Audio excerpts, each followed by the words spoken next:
అచ్రేకర్ టెండూల్కర్ని నిలబెట్టి కొన్ని balls bowling చేయించి ఏది ఆడు అన్నారు. అస్సలు సరిగా ఆడలేకపోయారు టెండూల్కర్. ఆడలేకపోతే వెంటనే గురువుగారు అచ్రేకర్ చూసి, అబ్బాయి ఈ పిల్లవాడు ఇంకా సరిపోడు, వచ్చే వేసంకాలం సెలవుల్లో తీసుకురండి అన్నారు.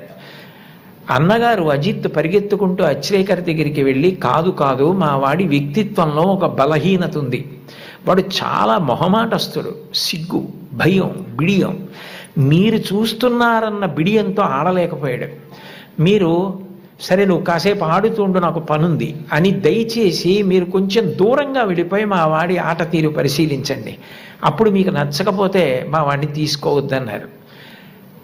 ఏమిటో ఈ పిల్లాడు ఇంత ఆర్తిగా చెప్తున్నాడు తమ్ముడు గురించి చూద్దామని అచ్రేకర్ గారు సరే అట్లాగే చేస్తానని, టెండూల్కర్ నువ్వు ఆడుతుండు, నాకు చిన్న పనుంది మళ్ళీ వస్తానని దూరంగా వెళ్ళిపోయి చూశారు. అద్భుతమైన స్ట్రైట్ డ్రైవ్స్ కొడుతున్నాడు టెండూల్కర్ గారు. చూసి ఆశ్చర్యపోయినటువంటి అచ్రేకర్